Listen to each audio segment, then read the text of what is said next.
Imere kamadu niile sọpụrụ gị. Chianyemena ka mmadụ niile tụọ ya egwu. Chianyemena ka mmadụ niile wetụba chi anyị egwu. Chianyemena ka mmadụ niile tụọ ya egwu. O mere ka mmadụ niile sọpụrụ ya. Chianyemena ka mmadụ niile tụọ ya egwu. Ị ma na ọ ka na-ekwu okwu. Eluigwe ka na-ekwu okwu. Ị ma na ọ ka na-ekwu okwu. Eluigwe ka na-ekwu okwu. Ọ bụ ya bụ ekwu eme. Ọ dịghị onye dị ka ya. Ị ma na ọ ka na-ekwu okwu. Eluigwe ka na-ekwu okwu. Ị ma na ọ ka na-ekwu okwu. Eluigwe ka na-ekwu okwu. Naanị ya bụ ekwu eme. Ọ dịghị onye dị ka ya.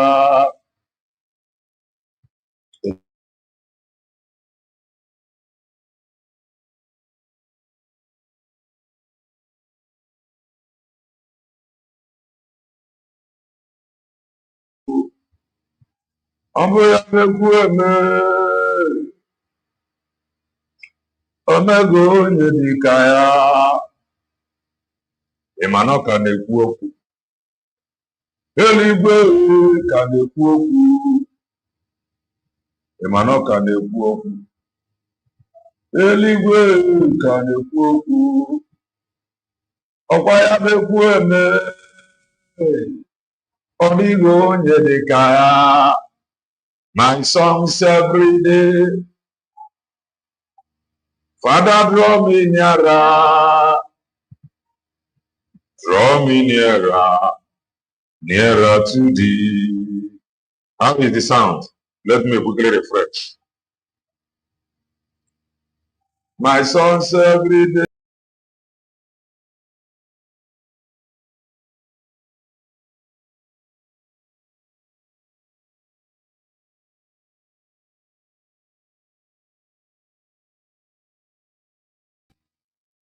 My songs every day. You could draw me nearer. Draw me nearer. Nearer to thee. My songs every day. When I'm on my draw me nearer. Draw me nearer.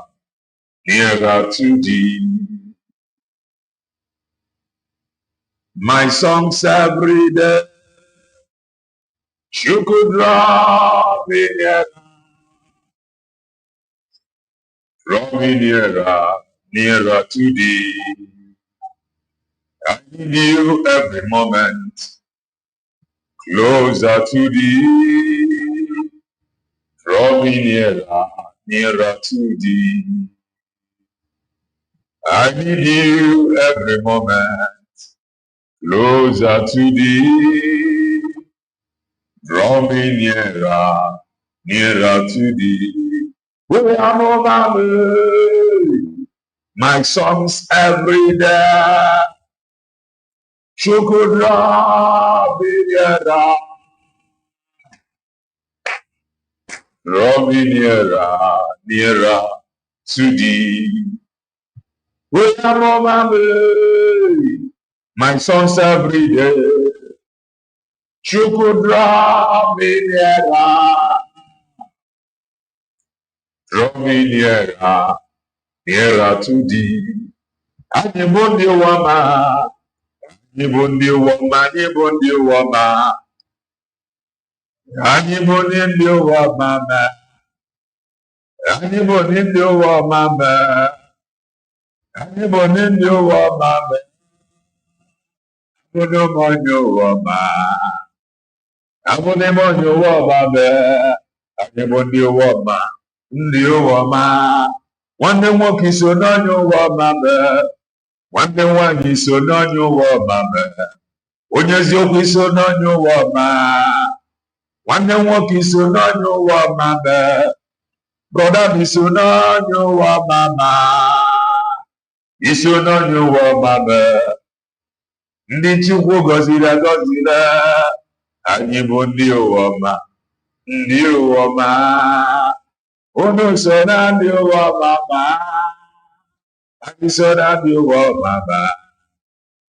Anyị so na ndị ụwa ọma ma. Anyị bụ ndị ụwa ọma. Ndị ụwa ọma ma. Igbo bụ Igbo. Igbo bụ Igbo birikweni. Ụtụtụ ọma. Ehihie ọma. Mgbede ọma. Depending your time zone. Anyị ga-adị ka echi. Maka na echi adịghị agwụ agwụ ka anyị na-agwa anyị. Ọ bụ na isi onye gwa. What are you waiting for? Click the like button. Subscribe, comment, share. If I ain't able to keep as well, if you are just coming across our channel for the very first time, you are welcome. This is Kelemna TV. We are live and we are direct, bringing you the gospel of redemption by your doorstep. If I ain't met for common sense, the reason I'm going to marry if I just school. How much if you need to I just want to make common sense as always.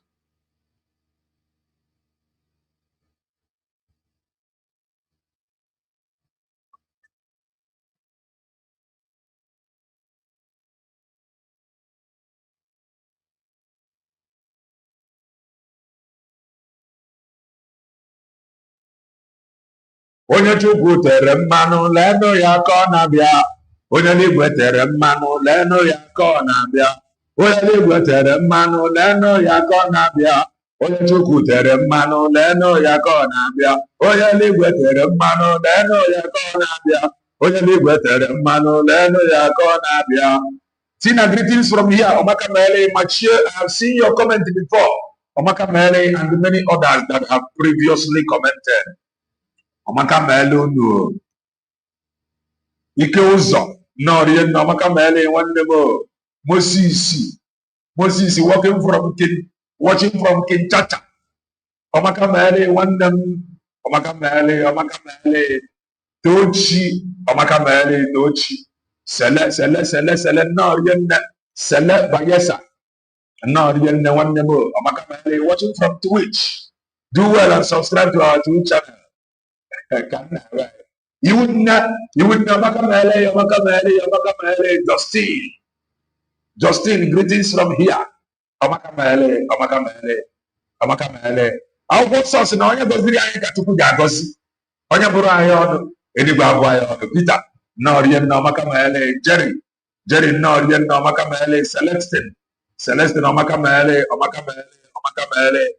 Join us on Twitch, Omaka Mele, Tina, greetings from here. Kelena, the two ex-freedom fighters have come out to throw support on Sita. So we are coming there in some hours time. We are coming there in some hours time. Be coming down. Don't be a troublemaker. Be coming down. Omaka Mele, Sundays. No, you're not Omaka Mele, Martins. No, you're not coming. Omaka Mele. Tina, Martins, Nariana, movie, TV. Greetings from here, Omaka Mele. Tina, let me comment from Twitch as well. I will come back. Hallelujah. There's a joke. That's what I used to know. Amakamele. Martin's greetings from here. Tina greetings from here. Amakamele. Maka. Akaman. Akaman. Akamadu. Akamaduka. No, rien no makamele. Ike uso. Ike uso. No, rien no makamele. Amakamele. Please do well and touch the like button.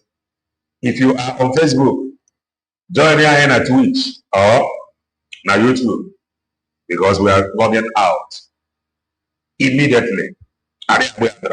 Immediately. Already on YouTube. Because of that look, that look must join us na Twitch or na YouTube. Kanna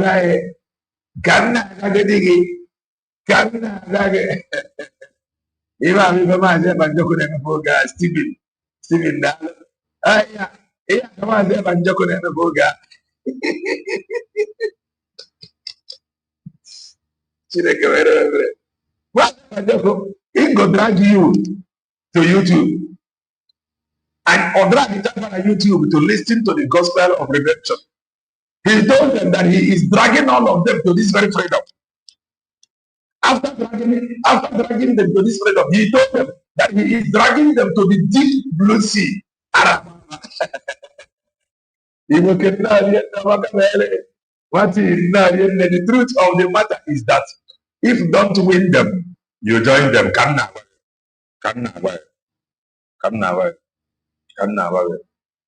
Oliver Norian, Chris Norian,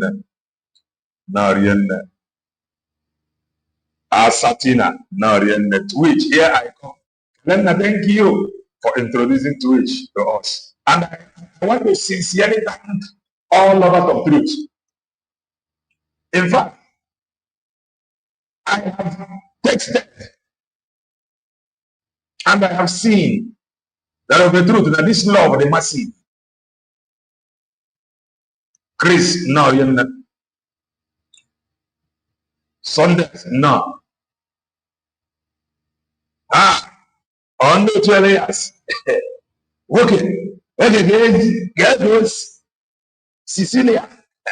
Get Omakamele, Kanawa, Omakamele, no 12 years. Gerasolis.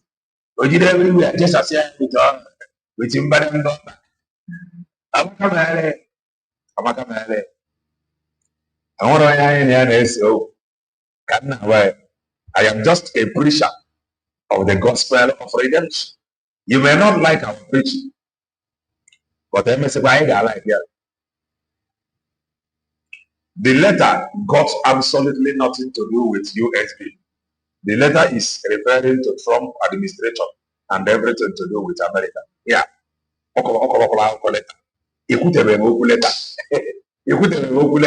So okay, you saw the letter. This is how they are. Now, this is how they are. Oh my God, so what? She's about now. This one, Cecilia. I come letter. You are now announcing the letter to me. Okay, you saw it. I want to sincerely thank you for not appreciating that you did not notice it. You can equally write your own letter with Cecilia. Can respond or at least acknowledge it. He came, Asatina. Now here we go. But I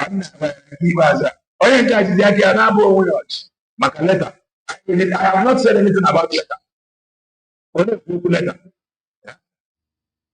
Franklin, Omakamele. She's the one them Omakamele, Tukuma, no, Omakamele, Oliver, no, Omakamele, Ikuso, no, Omakamele, envy and jealousy, very answer. Keleka TV, I can't put anything about letter. Okay, you know I will talk about letter.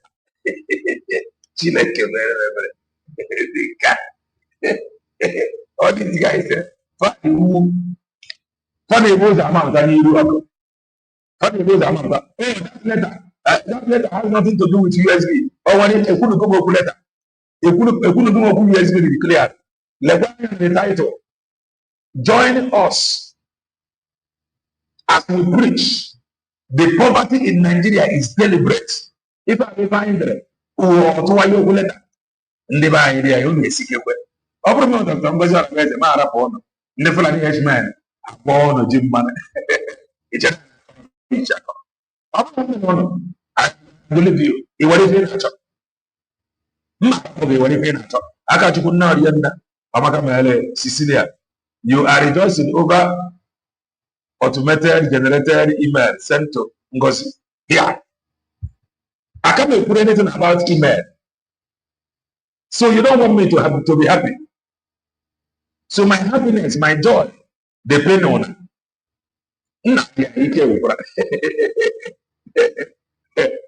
Amaka Mele just did. Please recognize that.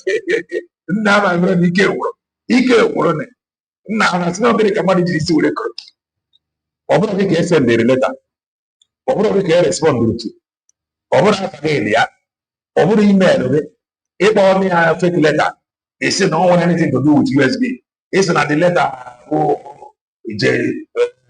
na-egenerate Juliet nnọọ rie nna Amaka Mele oh Amos. But it is well. It is well. I'm going to with a letter. Before I am going to with a letter. So all the rules of governors, she follow the money on the rules of Ghana have platform. Go watch ya. On the watch chat there. Is most work at TV in Abia. One of the rules I gave you. She said nobody, but you are paying attention. She's a Fulani woman. You are paying attention. She's not on Wajan. You are paying attention. Go be find greetings from here. Amaka Mele. Can you put the letter before I have you? Oh, you know, she in the mind. It can pay attention. Oh, she is a nobody. You are still paying attention. Why? No. No, generate. I don't want to answer. Happened in Antua.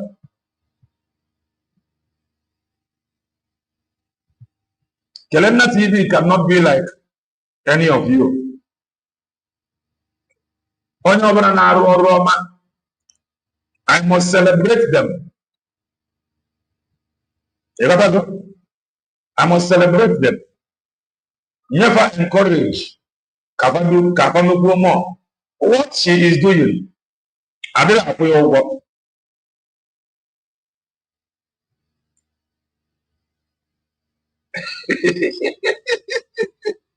Ọbụna mgbe ogbere na n'ịkọsa m, asị na n'ịkọsa m, ọ bụ my problem. Ọbụna mgbe ogbere ntu a, no be me kwọsa m for trouble. I dey am for one place.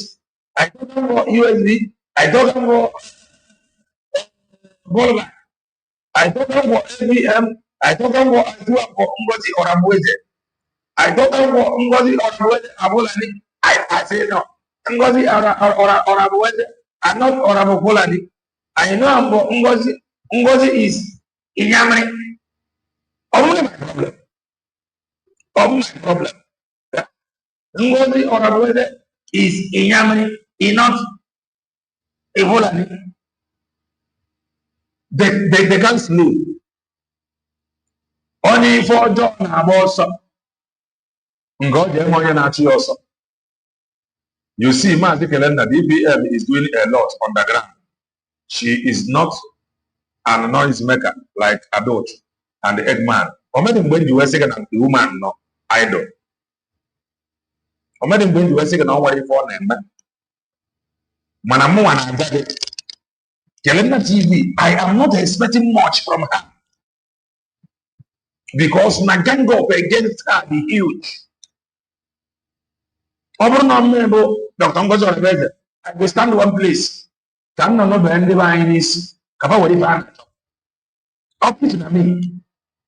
adị m agwa gị na ọ nwere ife ọ na-eme ọ bụrụ everything ka ọ ga-abịa announce na social media mana ọ nwere ndị ya na ya na ọrụ and ndị a ya na ya na ọrụ should make sure na fa feel every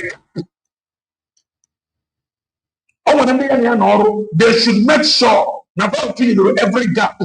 They should never give the devil a chance. Ebe m si adị ana m ebule m ya na gịnị mere I am not blaming her. I know they blame her. I can get second just support you document there.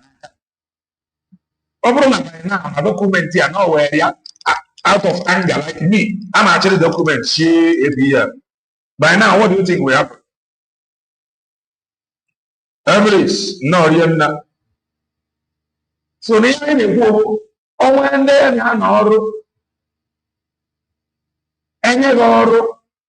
help her. Mazen Bandoku said, and I quote, I came to help Mazen Nandekano to get Biafra. Into over Dr. Ngozo Rabezenaka, can you beat your chest and say that you came to help her to succeed? Can you beat your chest and say that you came to help her to succeed? Either to help her or either to watch her fail? If only you can stand by her. The command Ebandoku said to Martin Namdekano, Udo de now, Ona Yana Yobesia Ike. Manobrone to watch her to fail.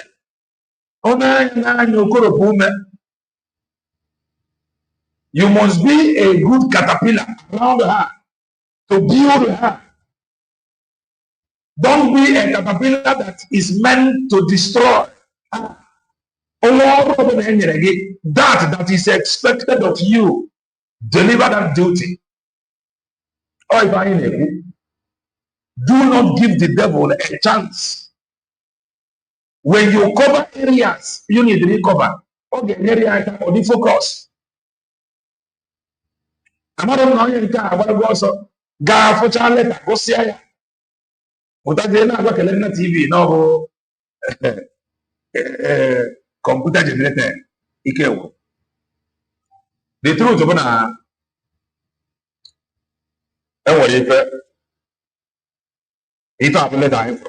the White House, the White House, Washington, February 9, 2026. They are Dr. Orabweze. Let her to the other Dr. Orabweze and Apusi go before somewhere. Eh? Let her put the other Dr. Orabweze and Apu go before somewhere. Eriquenamos.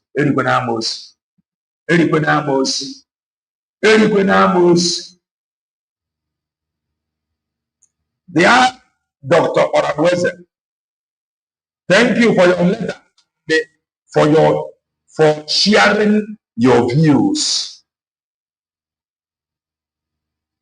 She is sharing her views to them.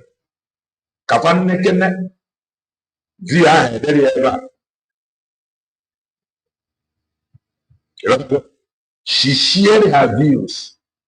Tell me this neighbor. He then go letter to Washington DC, and it was acknowledged. Everything is very simple. After you over before this letter, after you over, manager lawyer. You introduce the lawyer to all. The lawyer will be shouting, I am not yet conversant with this case. I am not yet. I cannot do it. After you over, the content of the letter. Order. And do not forget, Dr. Ngozo is a politician. Never on a power. On a name, why and over them.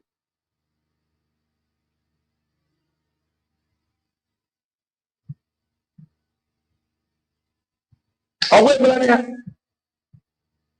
Away Melania, the guy every same also. Babudia. Kenya means sort of one can be here. Kelena TV, don't be dumb. Anyone can write and they get the same thing. This letter is referring to Trump administration. Kenya means sort of one can be here. Can you please write your own? Or please, you will know computer generated. Now, this is why I cannot support you people. Because you are not consistent. This is why here now, I come with a letter. If you don't want that letter, has nothing to do with USB. That I'm rejoicing because of the letter. I never talk about it. I never show the letter. The same you should know computer generated letter. The same you now is saying, Kelena TV, don't be done. Anyone can write and get the same thing. So she actually writes. It's no longer computer generated. God punish you. I will remove you. God punish you.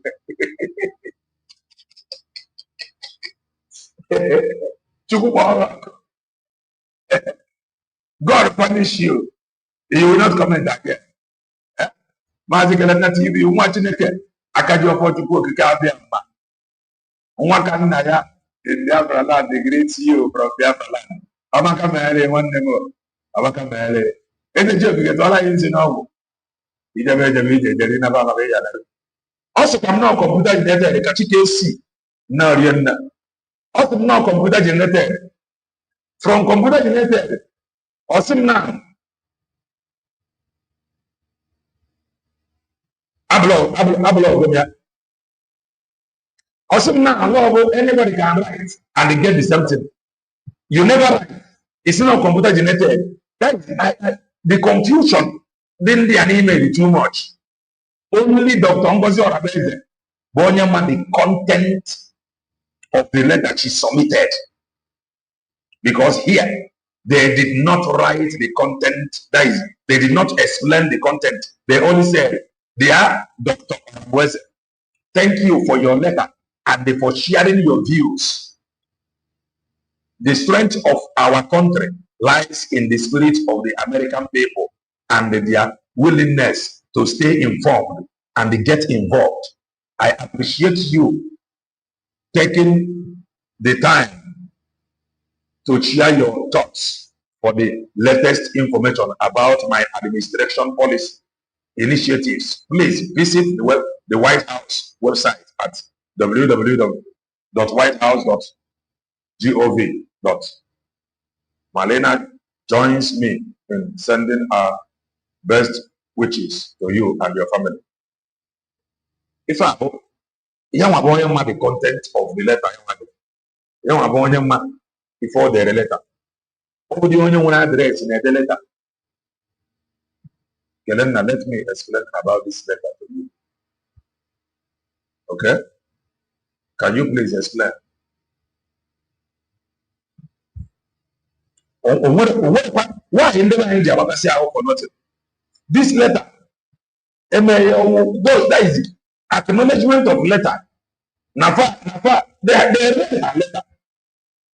They appreciate her view. Only have been phone about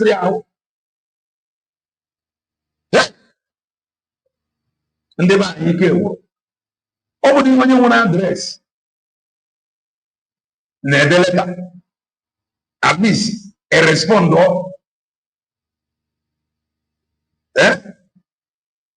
The near Kegi, I ask a letter no Biafra. It just no Mapute, not for go the man. Now I am one of them how they want to explain something they know nothing about.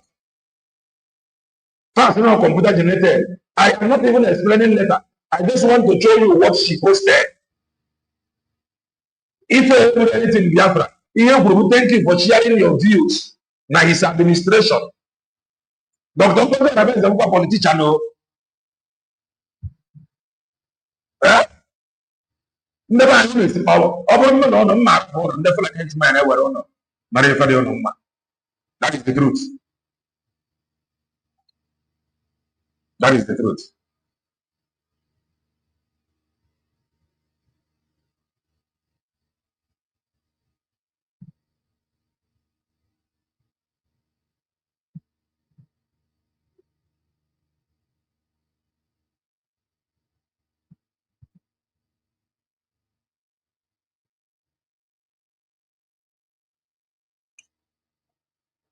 Okay.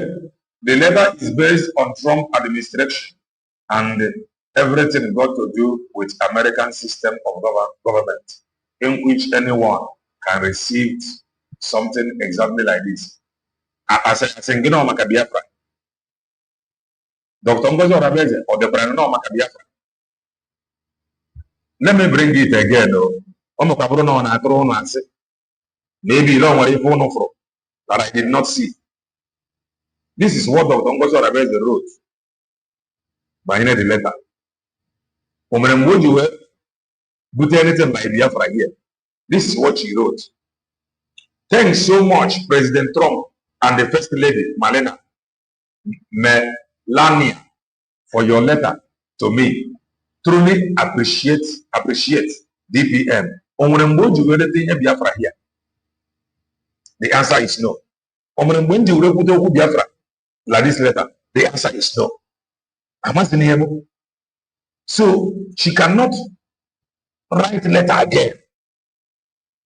Yaman who opposed to this letter, opposed to the anything to Biafra, anything regard to Biafra to eat. Man, why are you people afraid, or why is some people afraid? She is the DPM of United States of Biafra, or DPM of. So now, tomorrow now, or whoever may invite, or she will introduce. She will introduce herself as DPM. She has our document of the declared nation. Actually, how did you become DPM of which country? Only a document to present. Actually, how about this and that? Only something to show. She no go ever carry last. Number one in it. She can represent us fully without looking back. This thing she did not write, neither want anything to do with you as you declare.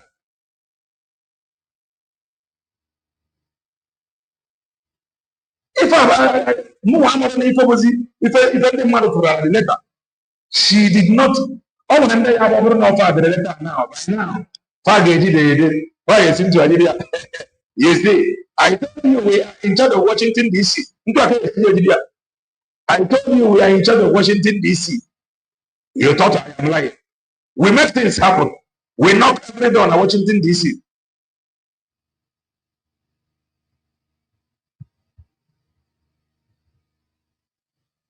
Please, can you please generate it? What problem in the van? The letter is computer automated, generated email in which anyone can receive from the White House. Please let us get the fact right and stop the deceit. What is the deceit here now? Can you hear the deceit here? What is the deceit? So she don't have right again because she is talking about Biafra. So she don't have right to post anything like her account again. Who is the one? Where do you people come from? So she no longer have her own personal private life to live because she is talking about tomorrow. What is your stress? Why are you people thinking this way? So she don't have her own personal life again to live. So she cannot even go to the beach. So she cannot even go to nightclub because no DPM. What is wrong with the mind and the mentality? What is the deceit there? Or there anything? She did not write anything. Banana Biafra or USB na the culture. So what is the deceit? This is how you people behave. Some of you are demon. Some of you are demon. What is the deceit? Am I the one that is pushing the deceit, or Dr. Ngozi Ohaneze that posted something that has nothing to do. She did not write anything with USB declared. Or Dr. Ngozi Ohaneze they put to deceit. You evil people. This is how they confuse you people. Yeah? Within the paper on her body, so she don't have her own private life again to live. Anything on misery, that is her own private life. On her put here as deceit. Heaven forbid you people. This is the capture. It has nothing to do with USB. It has nothing to do with DBM. Like they are Dr. Ohaneze, not Dr. Ohaneze DBM.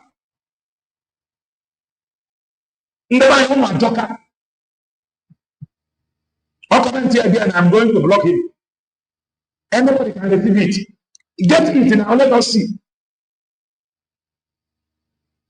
This is now our people are some of them are so evil.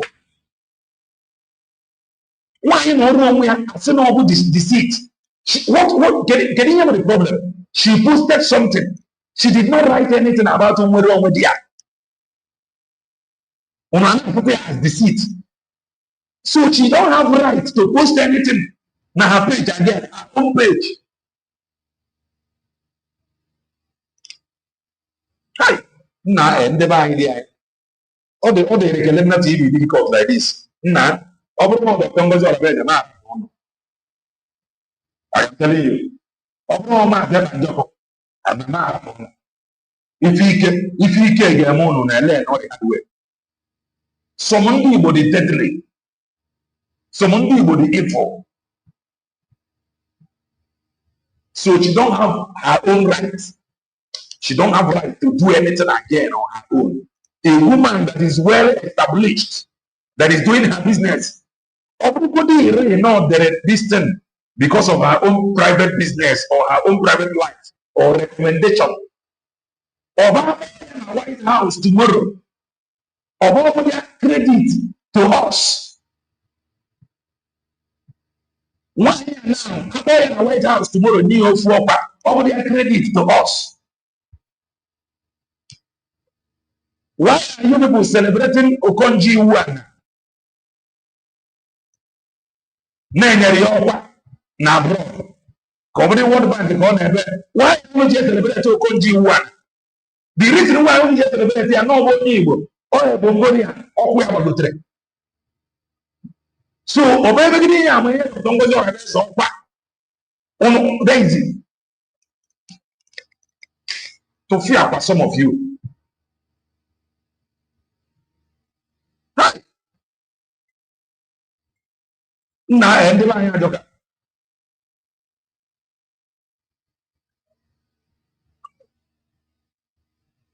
On your body, envy and jealousy in India. That person can never have peace of mind. Go and check.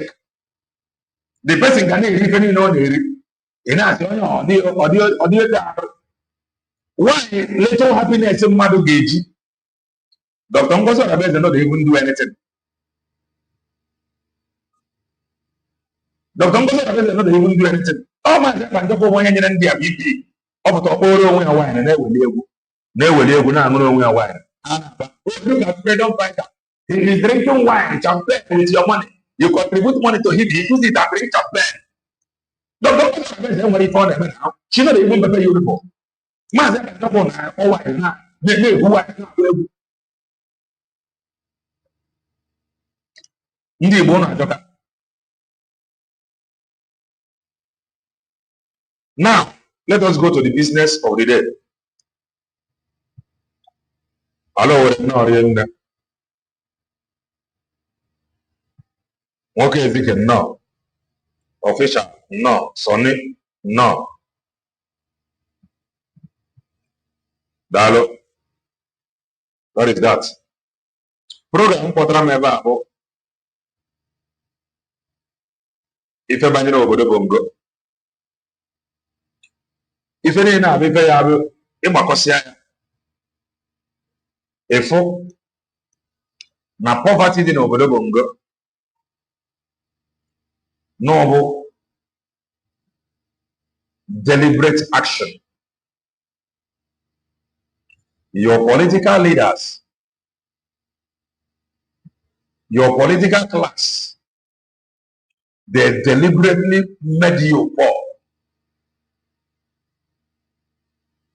The reason why I thought you were made the poor, but kapa wari remain no na power. Kapa wari make sure that year in, year out, they will use that poverty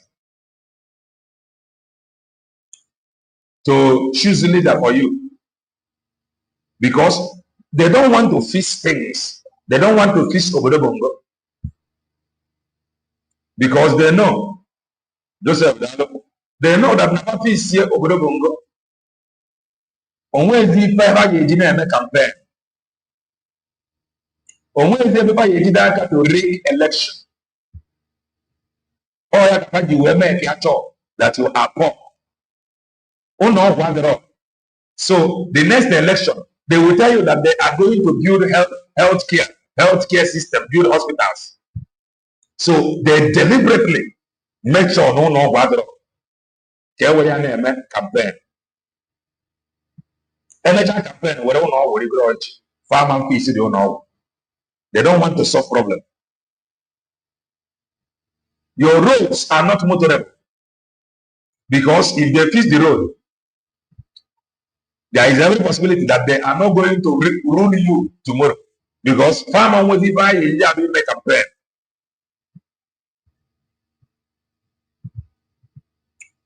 Open up a your schools. They are going to lose. Farmer will buy a make campaign. So the poverty you see in Obodo Bongo, all deliberate action on Bongolian politicians. And they have not given up.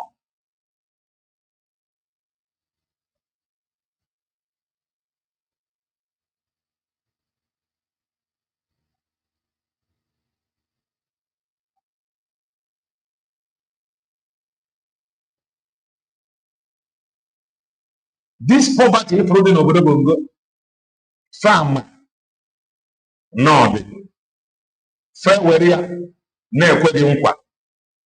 The reason for JD ekwe two things. One, in Idria,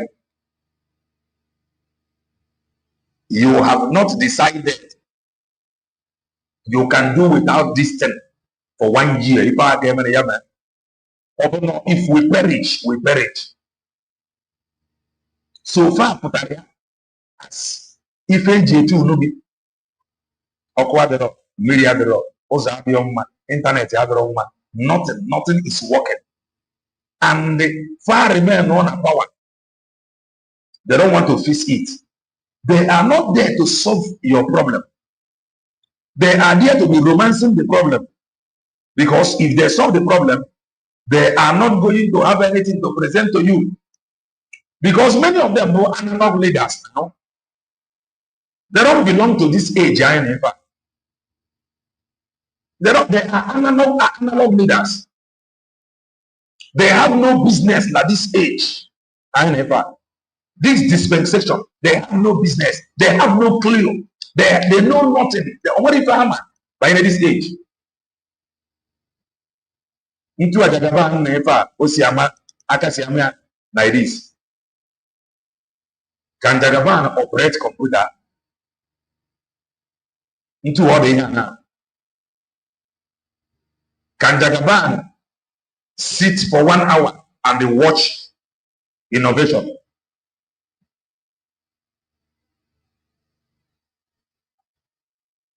Eh?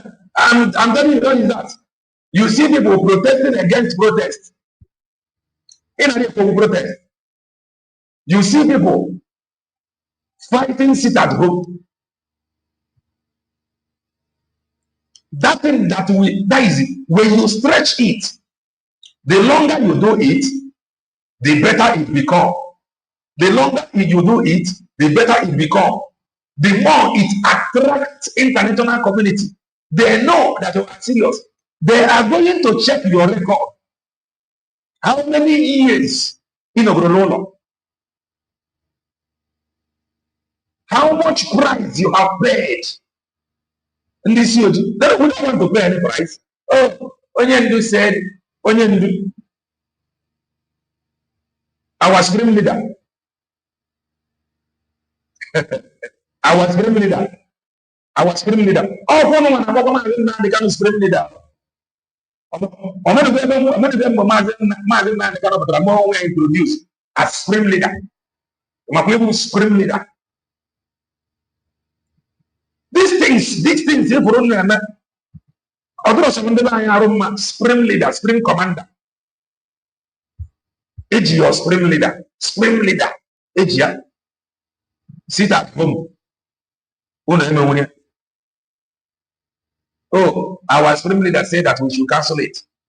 Tomorrow, the scream leader will tell you to forget about tomorrow. I am not the figure. We are coming to that. No, brother. So all these things, this poverty, all these your political leaders, they are not there to solve this problem. They just want to watch you.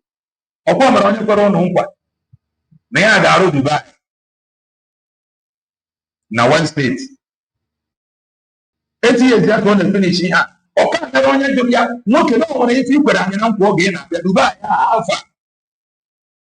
That is because you are not serious. If you are serious, that should be your question. These are your own people. These are your own people. Your own people will come out and they promise you heaven and the earth. Before your own very own eye, they are not going to do anything, and they are not going to do anything. And they continue to come with about promise. Daniel, no, year in, year out, your own people will come to promise you, I'm going to build Dubai here. I'm going to build Dubai here. Before anything happens, it can't put one on somewhere. It can't put one area market somewhere. And the person now attacking one way, and you did nothing. That's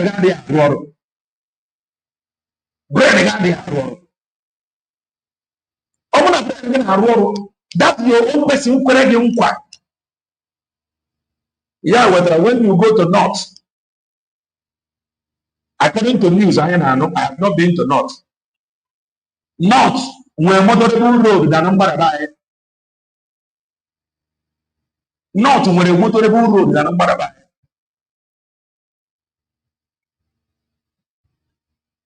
you are helpless. And we may not do the way motorable road, the number of on up. This will know the Omen and I will do this now. Open out the senator. Omen and I will do this now. Open out the House of Representative member. So all these governors, all these senators from northern side, some are to their own people level. You ever found with a more motorable road than the number of I don't know if I am communicating. Who have been to all these northern states? Can you please confirm? Because if I am social media, I am a force of it. They are afraid of their own people. But our own sabotage no go let us to think straight.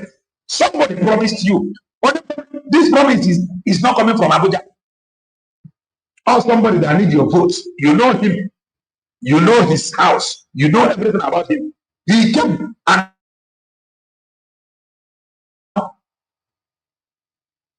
he promised you never can book Dubai. And before your own very own eye, he did nothing. Another person will come up now and they talk full asset to one. Call when we talk about vote because he know or she know that you are not going to do anything tomorrow. Just tell them something. Tell them, I'm going to water you. Hey, you. I will baptize you. Oh, you see you there? This place, I'm going to bring it down. You see Dubai? Dubai will be here tomorrow. You mean it? Yes, Dubai will be here. Tomorrow you will see Dubai here. Just be out to him.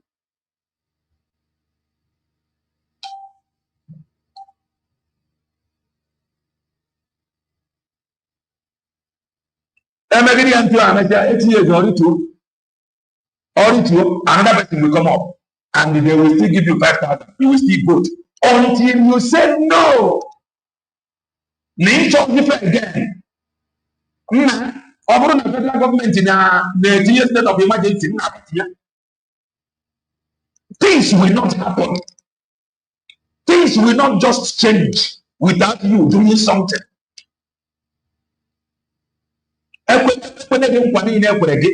You have not done anything to question them. You will continue to produce them because you have not hold them accountable. Can you? How many of your governor or senator he hold you accountable? Now you promised us something here. You did not do it. What happened? You don't have to tell you to. Others will become afraid. But when you hold them to account, you will see their own people that leave them now. Now leave them. Your rules are not moderable.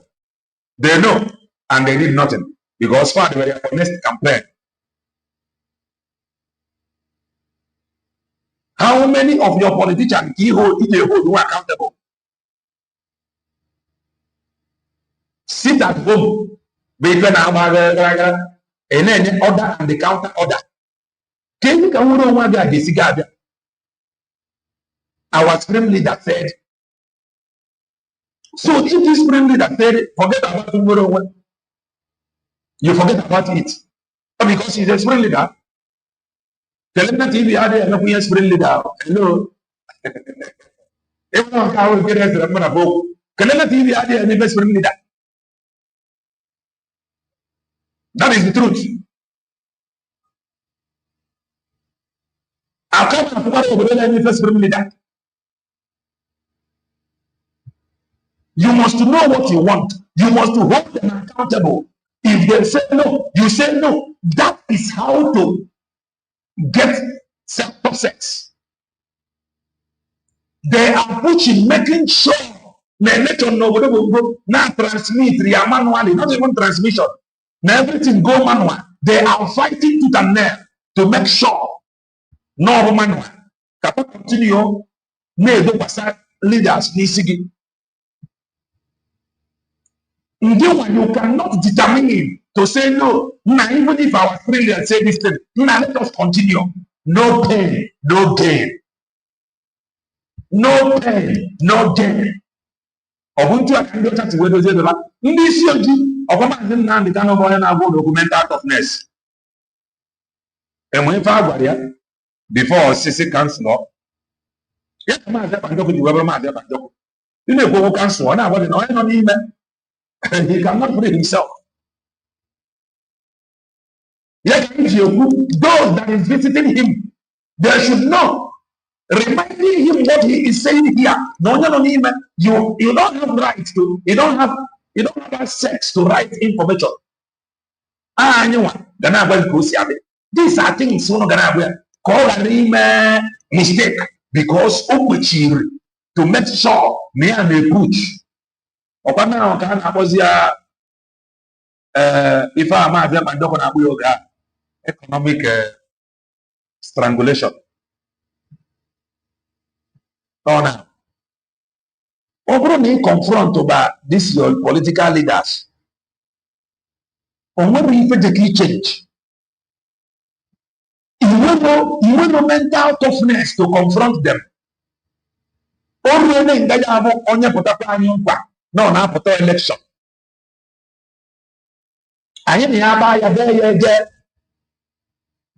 If need be, he should involve his village people. What are you going to do for us? And when Jimmy, Ghana monitor and I watch, okay, remember what you promised, you have not done it, you are paying for the consequences. Until you begin to do something like that, Mark and they take you serious. Manafona. They are not going to take you serious. Never. they will make sure. You know, some days ago, I was saying something here that Nafana also it transmits results electronically, but they can reduce account. Sorry, they can reduce tax electronically, and some people do not understand this thing.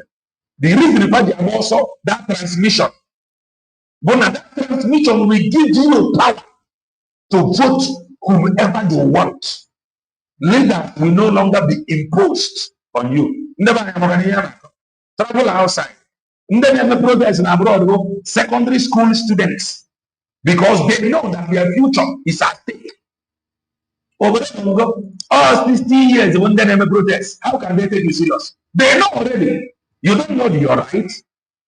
They have destroyed your future. You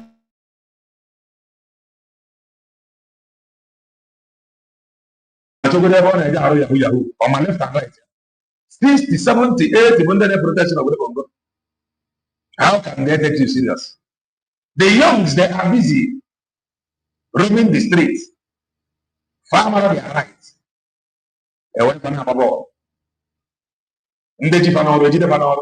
Come and watch this. I might not start. I might not swear electronically. They recharge your MTN and all of them. He recharge electronically. They make some certain things. He electronically. That election that will give you 100% right for you to choose the leader that suits your future. They will come and interrupt it, and they make sure that they impose somebody there. Again, one thing we must learn is that we must continue to blow the trumpet on the success of USB chief under Dr. Orabueze. Since the progress and achievement brings the criminals, we must say it loud and clear. That is for sure. I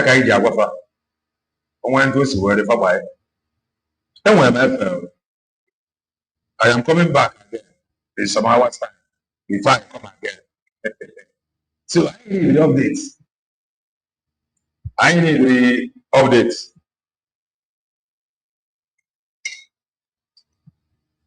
Even whatever this election, they get it right for you to choose your own leader.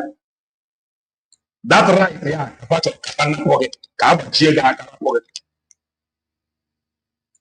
On your fourth, the mayor number one in your state. The mayor number one in your state. Huh? Or choose with some people. Member chiefs, igwes, political igwes. Never certificate. If the person say anything against the government or want to question the government, I don't have a certificate here. They throw him as evil. Now, come and listen to this. Until we begin to hold them accountable,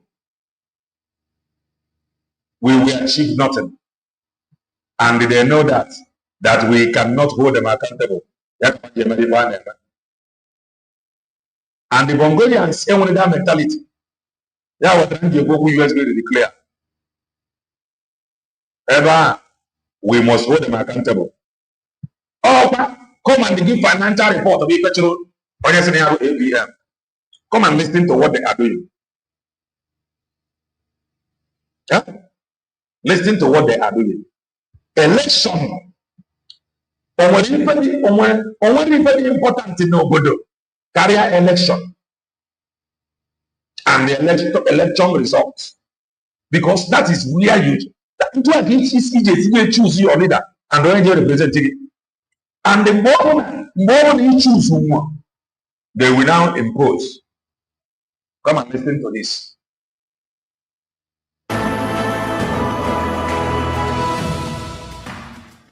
Now, as Nigeria approaches the 2027 elections, early political ripples. 2027 election, They have been preparing for this thing many months ago. Some years ago, they have been preparing. Politicians, they have been conducting meeting upon meeting, trying to form coalition to achieve. They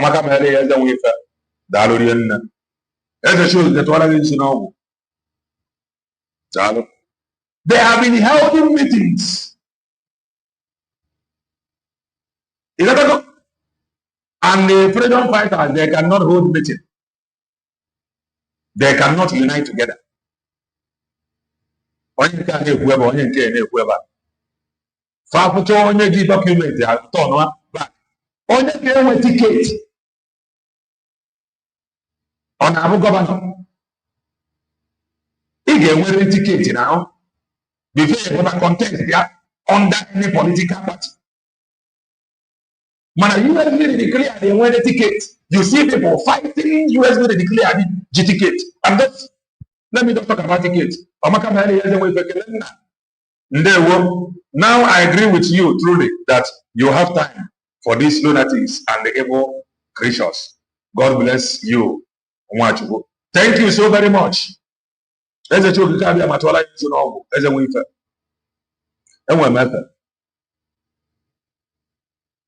Politicians found the importance of tickets. Politicians found the importance of having meetings. Can't hold meeting not to save you, but to subject you to abject poverty. But those freedom fighters, they don't know the importance of the declaration document. They should be ashamed of themselves. They should be ashamed of themselves. They don't know the importance of holding meetings. They don't know the importance of being disciplined. They don't know the importance of code of conduct. But these politicians, they know the importance of long-time planning. But freedom fighters, they don't know the importance of long-time planning. They don't know the importance of long suffering. They don't want to be strategic. They want it quick. Now. Don't give us money. We will recognize you. I ain't got that. If our politicians that have deliberately subjected you into abject poverty, Kachi Kesi, Darulian, Mokoma from Singapore, Omaka Mele. Problem I want about we want it. Oh, show me your army. Show me your army. Army. Oh, Amalek's army. You know, na fabu brother. Na man go somewhere na social media because the account may be flat. And you know, the brother. Na ga do ke it to everywhere. And he can defend their internationally. Show me your army. Basically, I feel I have the armless. Show me the city that you have taken since you are a nation, or the so quick. They have been planning before now. Next year. They have been planning since last year. They have been helping meetings. They have been following. They have been meeting from one place to another. They have been obtaining tickets. They know the importance of tickets. They have been manipulating system, changing electoral. That is the declaration document for recognition and the political approach, that it is useless. You don't know the importance of long-time planning. Sit at home, I am coming in some hours' time. Soon you will understand. Now, even under my and we're decentralized. And under him, all the decentralized. Problem one not to be decentralized, Diego. That is the problem. Under him, all the decentralized, or did you further? Those that fought against the decentralization, Now, I want even I'm sorry. Community by community. So, ndị be anyị ama mgbakọtanwu tinye okwu ọnụ na-egbughị mmadụ. Ikwute okwu decentralization na-agba ya mgba. Ndị be anyị nọ sọnwụ ya na-egbusi onwe ha. Ọ bụghị nke ndị ọbụla pụtara kwuo okwu banyere datịn. But you fight decentralization. Ọ bụrụ na ife a dị ebe a, ịma na ndị a nwere ike teki oge ozugbo nna these two communities bịa let us have peace. What is the problem? Can we solve this problem? No. Oh, we are not going to decentralize it. Nothing like decentralization. Yeah. Some community have on our fight each other. Igbo, hearing that thing, can they take you serious? Because they will see that you are fighting each other.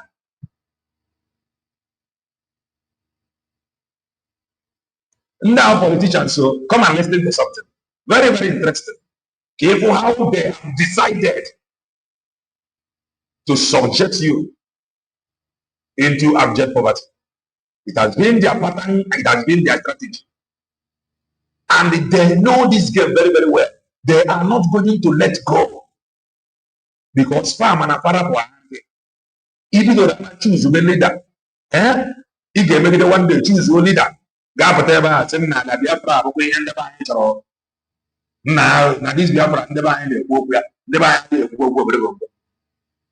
they know that one day they want a such leader. So they will make sure now frustrate that name and whatever. They know now one day to be in charge electronically because you are the future generator. The future you need now with digital. They know that if they allow you to take control of this digital era, well, we'll an election, you have retired them. You can actually choose somebody. You can actually vote and then recall somebody who is underperforming. They are making sure now for straight. Listen to this. Are sending warning signals nationwide. Party tensions, regional alliances, and governance performance are shaping voter expectations, while civil society warns of risks from misinformation and voter apathy. Stakeholders are mobilizing at the grassroots, aiming to secure influence in key states. Experts say ignoring these early warning bells could affect the transparency and fairness of the elections. Preparation now will determine whether Nigeria navigates these political ripples peacefully or faces turbulent electoral waters. Okay. You run over to vote.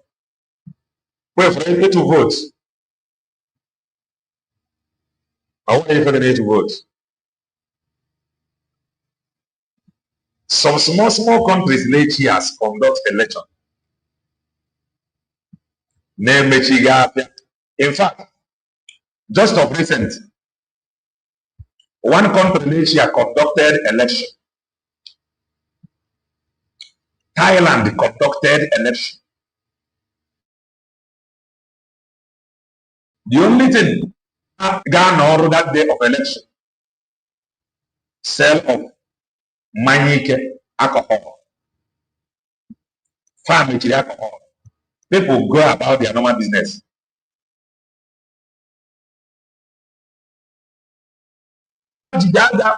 Foreign investors, but they know foreign investor cannot come in election day, everywhere, no, we don't have ị ga-atụ vootu na shopping malls. One shopping mall ị ma na ịbịa now. N'i nwere ike ịfụ mmadụ 500 working in one shopping mall.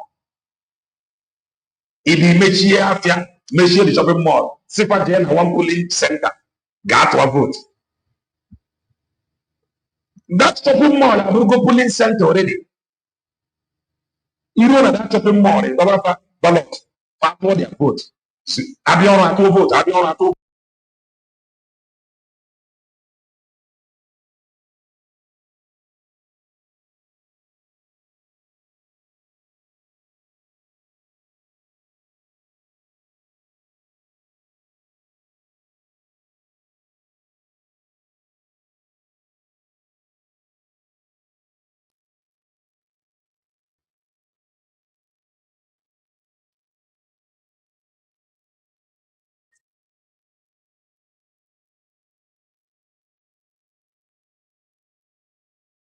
na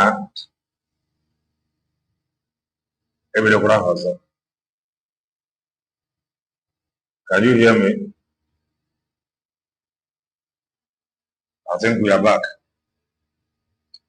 All of a sudden, everything I want.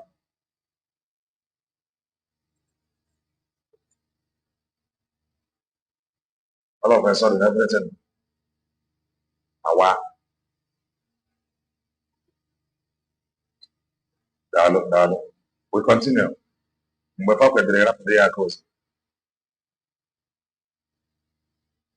Now, let's continue. Come and listen.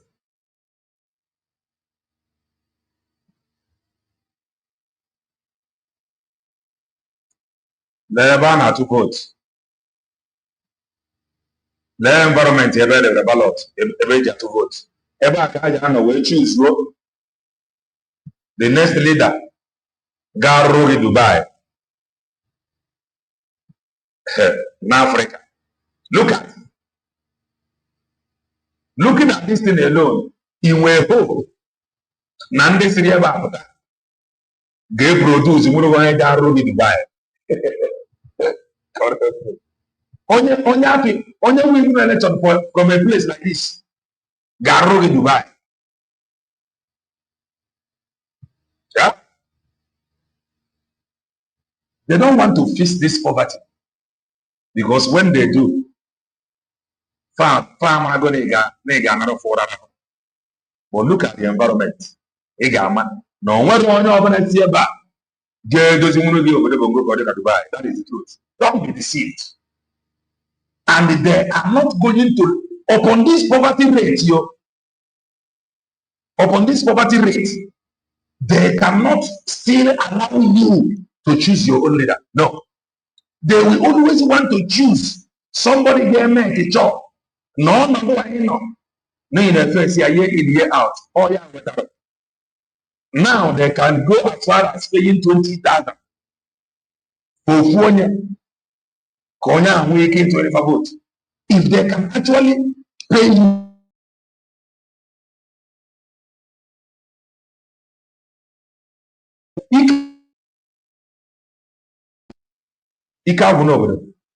if they can actually pay you to vote for them,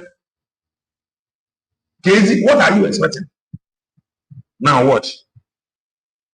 Joining us live on Daybreak this morning is Dr. Yunusa Tanko, the National Coordinator of the Obedience Movement and former National Chairman of the Independent Party Advisory Council. He is a key political stakeholder with a deep experience in party politics and civil mobilization, and we will be sharing his perspective on Nigeria's 2027 political landscape. Thank you for joining us, Alhaji Yunusa Tanko. Thank you. We saw you live at the front line of that protest yesterday, demanding for real-time electronic transmission of results in the proposed Electoral Act amendments. Are you just being defiant of the constraining reality that some people have picked in our electoral narrative, talking about the constraint of technology?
Ma, network, man. Oh, man, bad. Let's continue.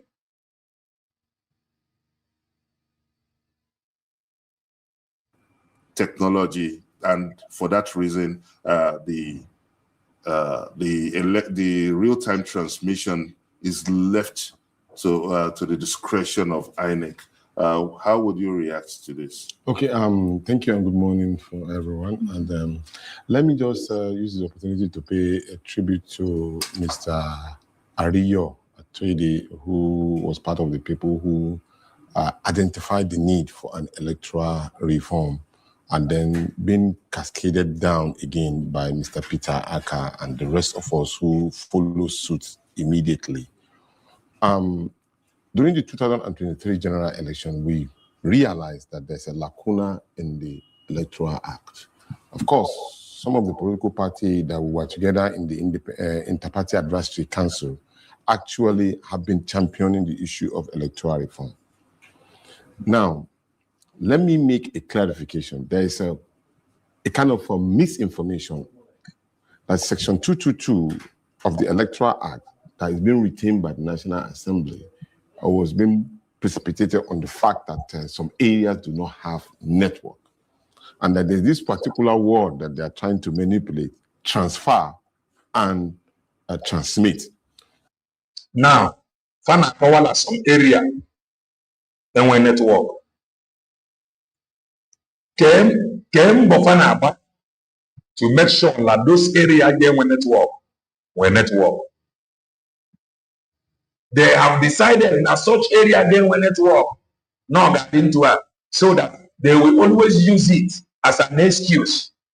Oh, some areas don't have network, so for that reason, there is no need. Everything will just go on manually. Everything will go on manually. But over to make sure in every place where network. Area game when network.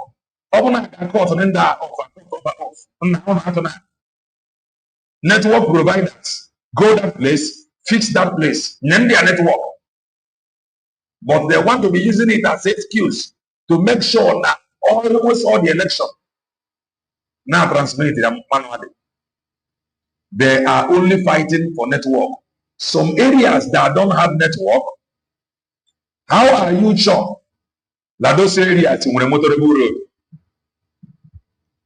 Those areas that don't have network, how are you sure that those areas were running water? Those areas that don't have network, how are you sure that those areas get Oko Chinefo Owana Bobodo operation now, NM operation electronically. Owana Ganiru operation was in the Ghana now, Hawaii for always against the mere coach up that in Napo mother. Nobody man. They have moved to the point some operation was in a for. But these people, they don't want to make move. They don't want to improve your life. They just want you to remain dear like that, so that they can be using it as an excuse, always imposing leader on you, and you don't want to do anything. It's all more likely to challenge them. Rather, you are helping them. Oh, this is at home, they need to cancel it. I support our angels. Oh, this is at home, our leaders say cancel it. How are you going to challenge them? Your leader needed the instruction. He was not able to challenge them. That was why he was captured, thrown behind bars. And he cannot want to be following a man that could not help himself. A man that is fighting for himself. That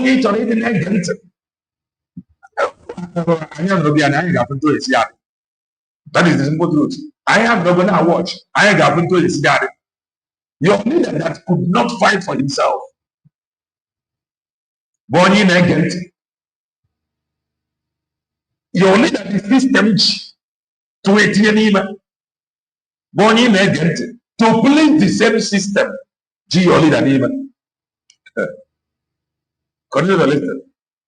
To transfer means that at any time you could decide to transfer, just like you transferring money. But remember also, at the time in which you are transferring money, the bank ensures that they transmit immediately. You know, transmission means at the time in which you transfer, it reaches that particular point. So there are two words, but they are being manipulated in a way to mean one thing. So the National Assembly idea of trying to say, we've already approved the issue of transfer and all,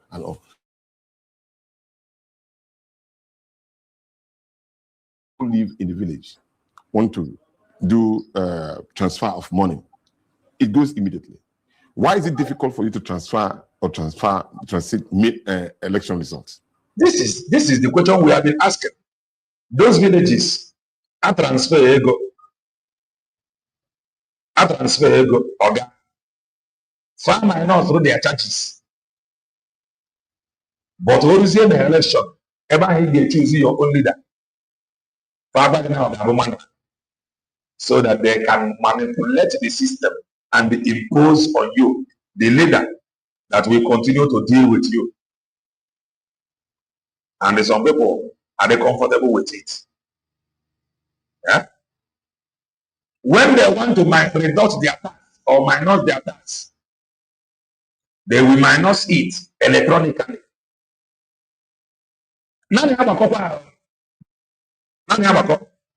They are deliberately making you poor. When they introduce now, when they want to reduce your tax from your account, they do that electronically. No network issue, no network failure. Then when it is now time for you to choose your own leader, they do it manually and you are comfortable with it because you cannot challenge them. You have never stand one day now. Over this manual, that day, and I have put our now like this. Mazem man, they cannot have no election. That minute of it, I say, oh, go and vote. Now waiting the cost of this. Now waiting the cost of this. Or you can cost you be fine. Because I mean when the people that want to enjoy, but they don't want to suffer. Oh yeah, everybody want to run abroad. Everybody already met. Nobody want to suffer. Nobody want to pay the price. But their leaders don't want to build you a city. They don't want to give you 24 hours electricity. Factory running water. But yet, they will travel abroad, go there and buy houses. Their children will be schooling abroad. Their children are in school, now that rural village, where election is transmitted manually. But those villages where they got the result, they are made them senators and the governors.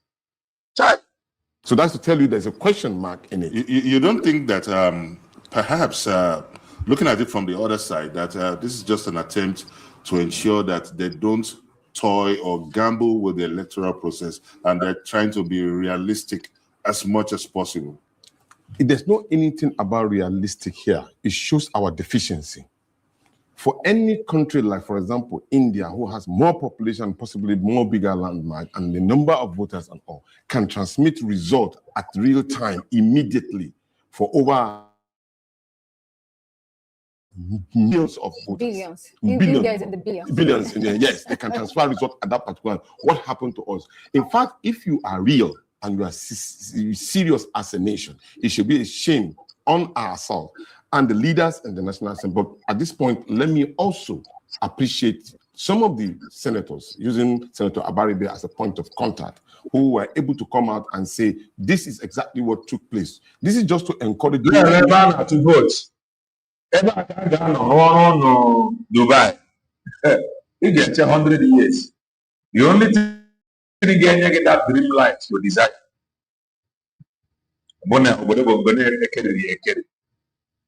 Yeah, but the only thing you get that dream life you desire. That dream life you are enjoying abroad. The only thing Kenya Giabo Neke Robodo Geke. Never not to vote. Gabriel produce a leader. Garo in Dubai. He came. Ever produce a leader. Garo in Dubai. Are developing cold feet in challenging the status quo. Right. But yes, because some of them have come out and say this is exactly, because many of us wouldn't have known that there was actually an attempt to manipulate the system where it was not correct. So the truth about it is that we should have even find out and insist that those areas that it's assumed not to have any network, the National Assembly should give a marching order to show that they are progressive. Go and make sure there is power in that particular area.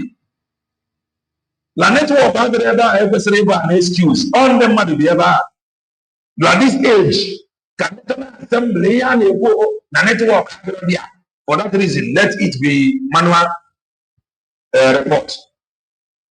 What happened to matching order? This is my village of take.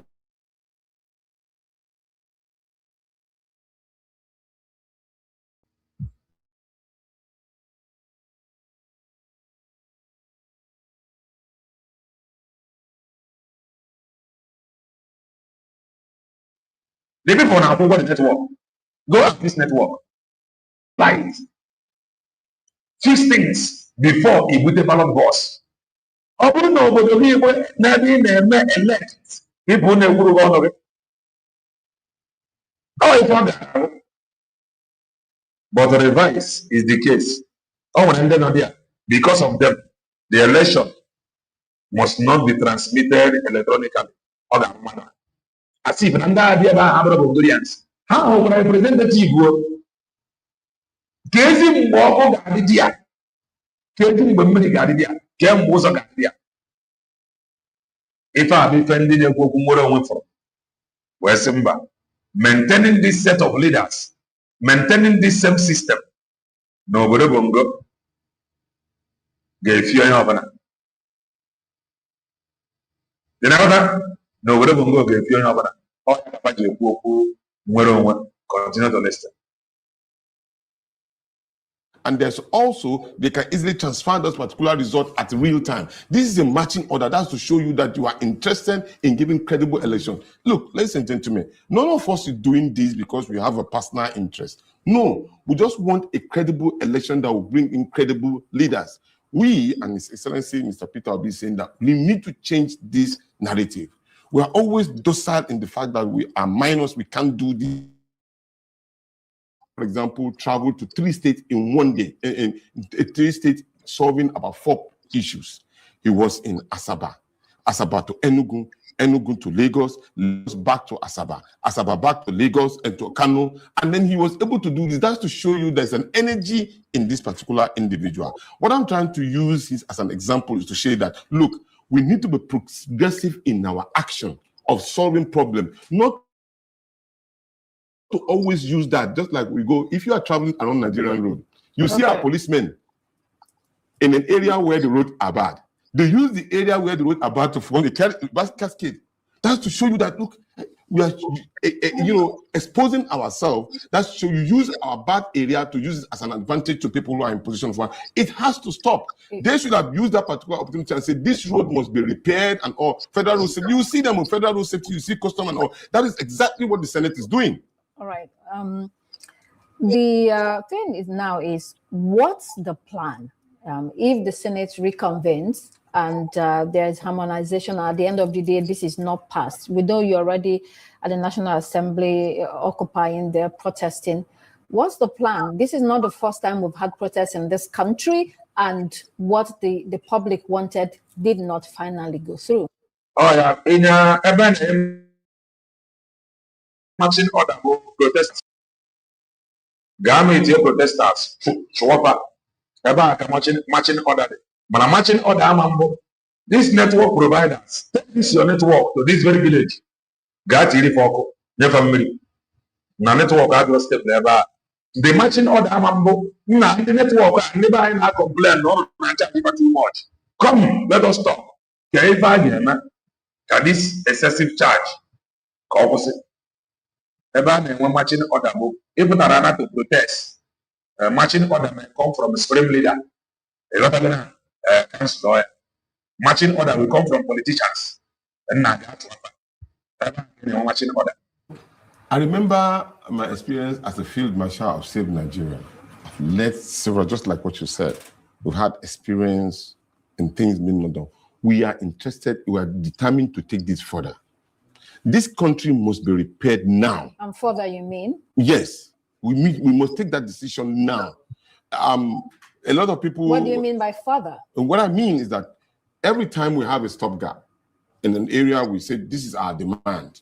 And then when they do maybe abracadabra and manage it, and everybody go back to rest and think that everything is dandy. No, it is not dandy until when we have credible election in this country. So we are not going to stop, and we're not encouraging anybody to stop, because without credible election, we cannot have credible leaders. Without credible leaders, we cannot have credible governance in this country. Without credible governance in this country, we cannot have good governance, which we champion.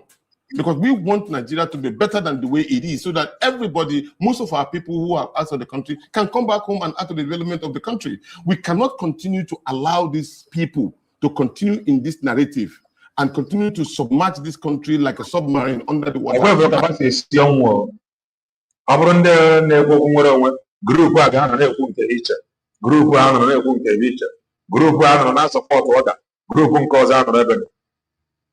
You must be serious. You must be determined. You must plan. You must be strategic.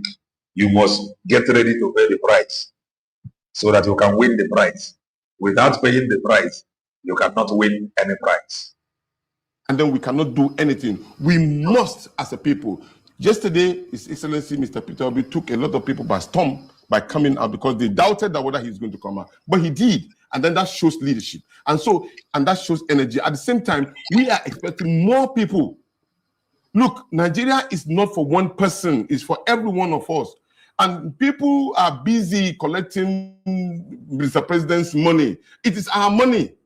Use this money for the benefit of every Nigerian. It is our money. Nobody's... Look, when you look at the narrative and ask yourself, what did Mr. President do as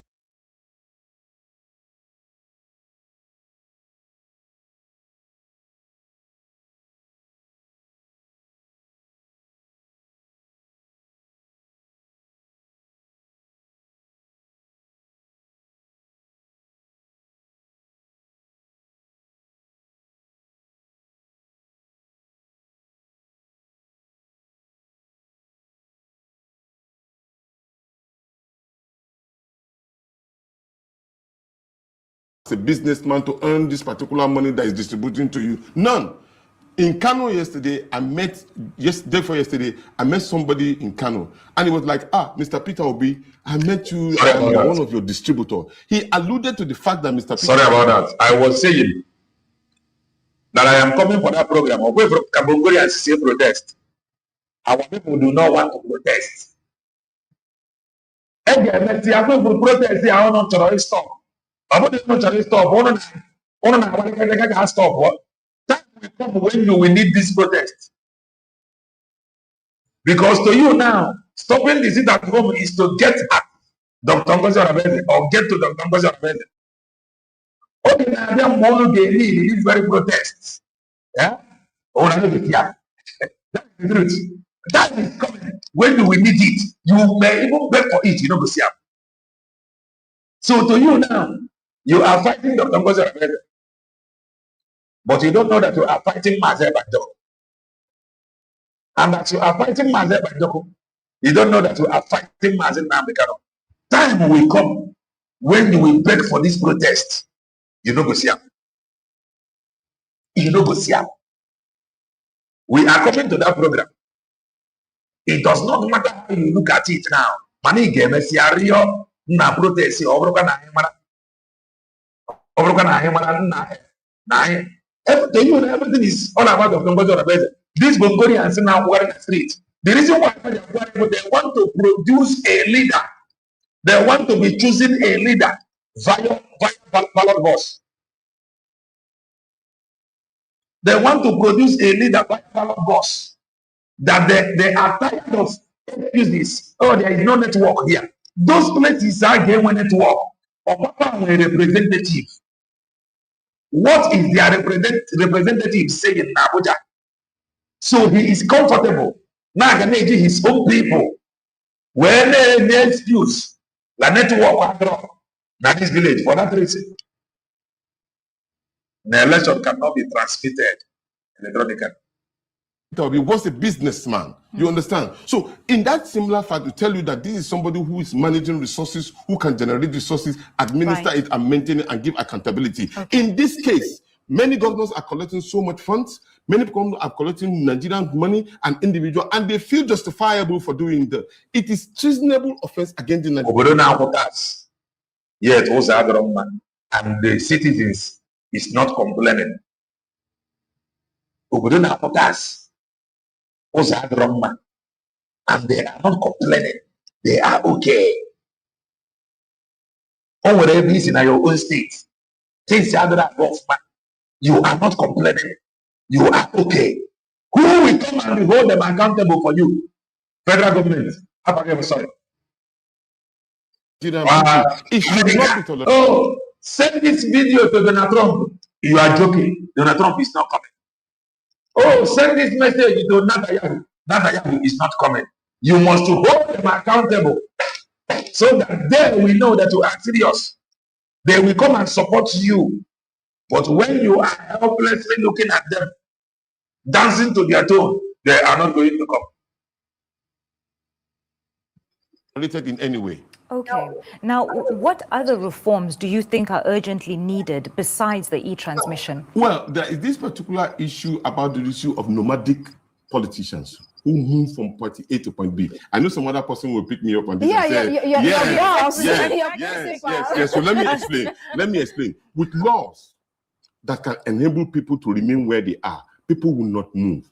And why they move, in the case of my principal, he moved justifiably because of certain reasons about the issue of not making the laws that can make sure that nobody moves. I give a case in an example. You have a candidate who have said this A, B, C, D is wrong.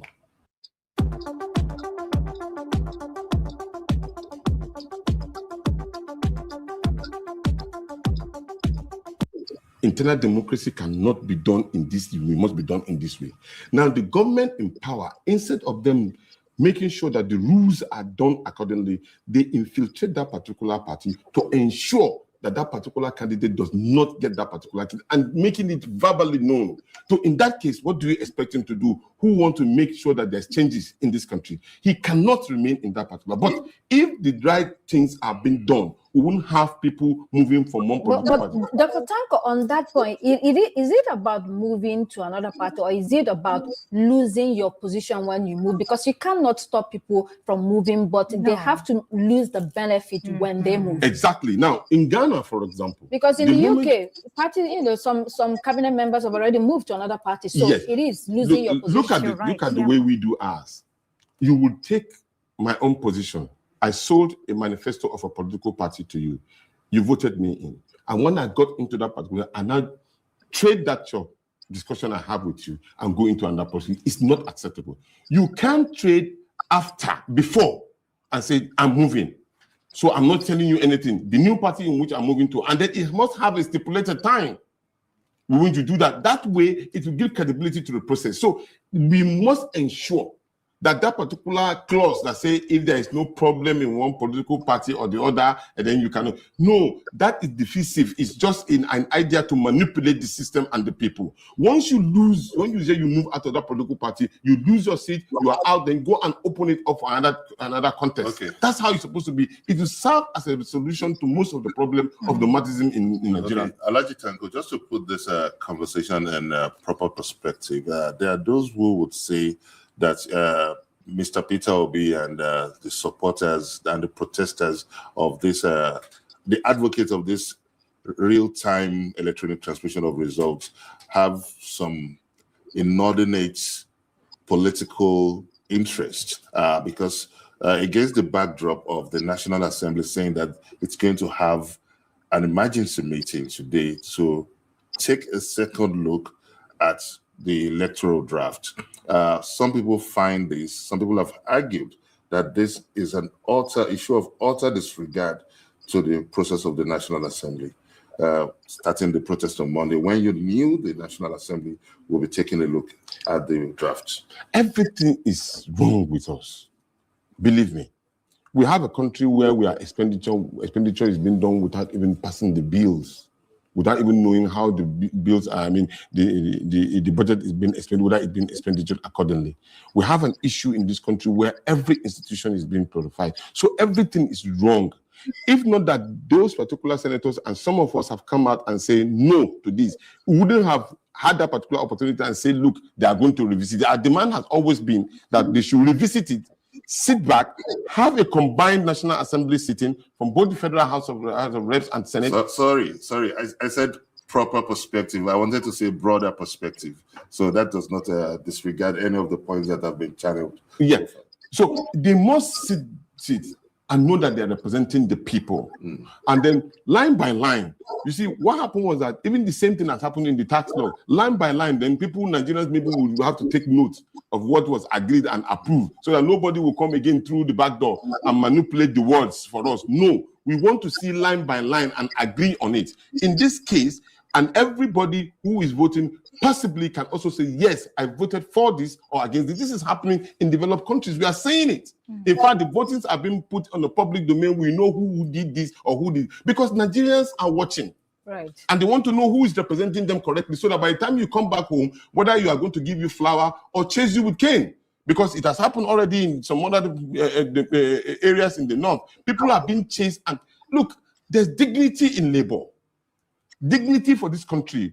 We must face it. Nobody will do it for us. And we call ourselves a giant of Africa, and look at it. We are gianting down below. One guy on you who finished in the Igbo. If I pass traveling in your bottle. If I pass traveling in your bottle on social media. Totally unacceptable. Okay, talk to us about your principal and his foray into the African Democratic Congress and his chances with contending figures that are also, or maybe also interested in the presidential election. I mean, the elections are very close, barely a year away, and we don't know what's happening in that party.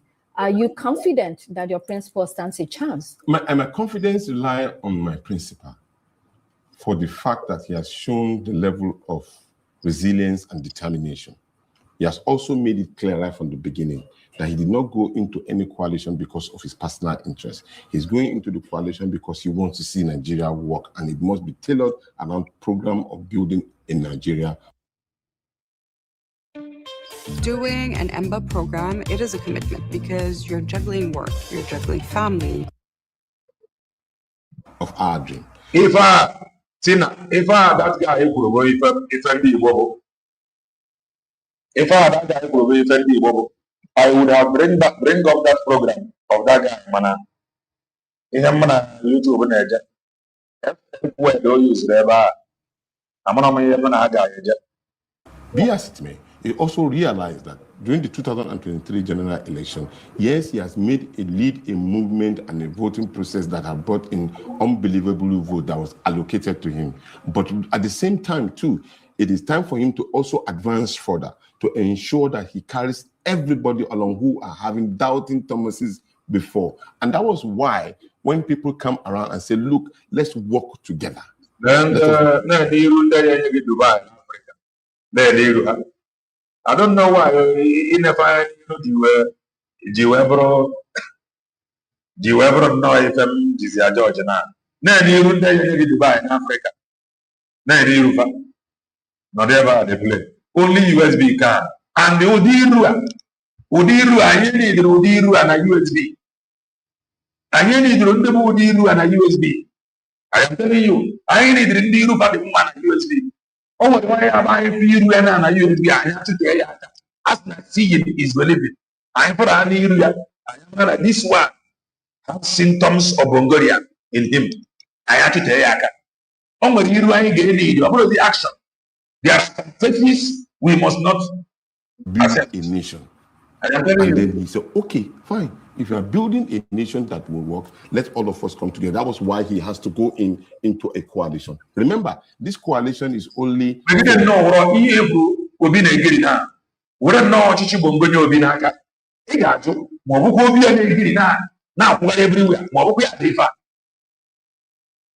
Women don't stay. The band, no, not Narcissus bones. Every serious government to get peace. Hello. Individual candidate and individual Nigerians. The coalition can metamorphose into political parties. They're two different things. Coalition can work. Then they work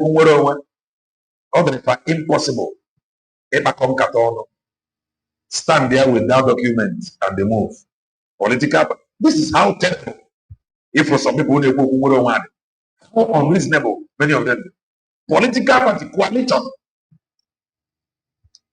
You gotta go. Need it short. Why only very difficult? Give we meet genuine if you are genuine. Give we meet in that genuine documented naka. Can you document going forward? What are we going to achieve with it? Can we, based on this document, and work together?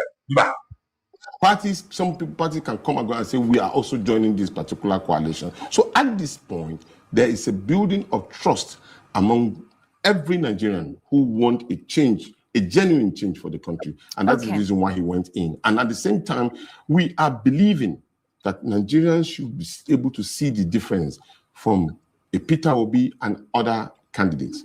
This is somebody who is a builder of resources, manager of resources, executor of resources, building bridges, credibility, accountability, consistency, and let us go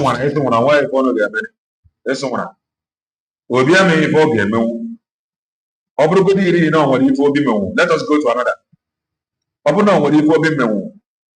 How sure are you? No one also got by any God continue. That is an evidence that you will have a future, continuity, in a future. Now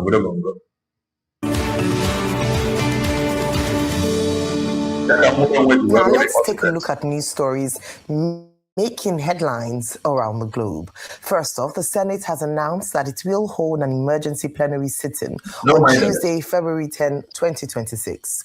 The announcement was made on Sunday in a statement signed by the clerk of the Senate, Emmanuel Odo, who said all senators have been requested to attend. The session, which is scheduled to commence at 12 noon, is coming days after the Senate passed the amendment bill on February 4. The Senate shut down Clause 60 and subsection 3, which would have mandated presiding officers to electronically transmit results from polling units directly to INEC result viewing portal in real time. Meanwhile, the Nigeria Labour Congress has warned of potential nationwide protests and election boycotts over what it describes as confusion and contradictory positions by the Senate on amendments of the 2022 Electoral Act. The Labour Union accuses the Senate of undermining public confidence in Nigeria's electoral process by failing to clearly state whether electronic transmission of results will be mandatory. The NLC says this is they are converting today on the emergency. Senate is planning to undermine the country's fledgling democracy.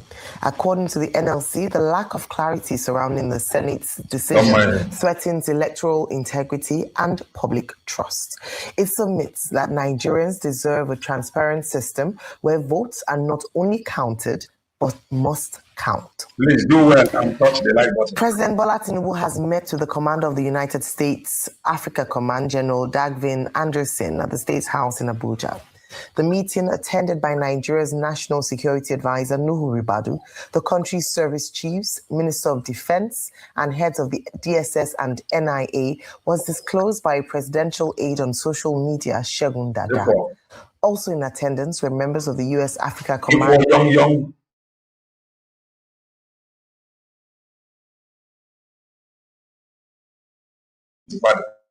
Ndị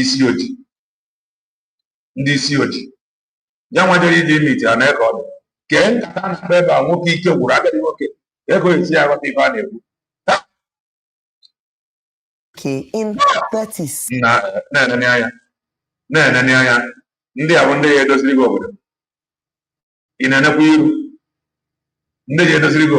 all these forcing guys, forcing young, they are forcing to be young, they are forcing to be healthy, they are forcing to be vibrant, they are forcing, everything about them is forcing. 7 years. Moving on, the indigenous people of Biafra, IPOB, has announced the immediate and permanent termination of the Monday sit-at-home across the Southeast, bringing to an end a protest that has disrupted social and economic life in the region location. Environment. For nearly 5 years. In a statement issued on Sunday, IPOB spokesperson... And we are not ashamed. And the state government, I am answering with state government, this environment can bad there. Look at environment. Ima Powerful said the directive was issued by the group's detained leader, Nnamdi Kanu, who urged residents to resume normal activities, reopen markets. Something. Oh, now, I'm going to marry for 5 years. Now, I'm about 5 years. Long suffering. I want to tell you, history. I want to tell you, Yana Krogeba was really that said. Return children to school without fear. According to the statement, Kanu said there is no longer any justification for the sit-at-home, stressing the need for the full restoration. There is no longer any justification. They are supremely that wale a life imprisonment. So I am going to normal life across the region. IPOB warned that any individual or group attempting to enforce the sit-at-home going forward would be acting contrary to Kanu's directive, declaring that the era of Monday sit-at-home is over. Residents were urged to remain law-abiding and vigilant. The Monday sit-at-home was introduced in 2021 following Kanu's arrest and continued detention after his extradition from Kenya to Nigeria to face terrorism-related charges. Now, come short. Come short. Who should get the way out? I may block of it. Here are able first person in that block on the Twitch. to Kano. No fewer than 30 people were reportedly dead in a fatal accident involving a trailer at Kwanabade in Gezawa local government area of Kano State. The trailer was said to be heading towards Gujungu in Jigawa State, allegedly crashed. Before you ask who is a Mabuapo or who he is working for,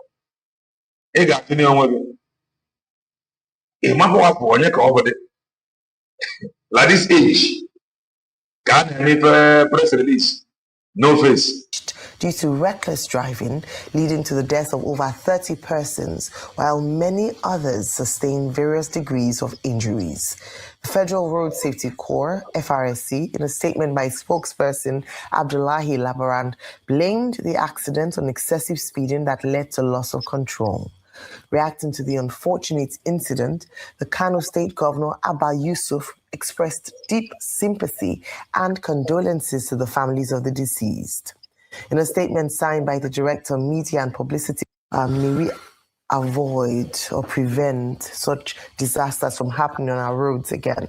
But before this morning, we have a number of stories to get us through. The Electoral Amendment Bill of 2026 still very much in the eye of the storm and on our table.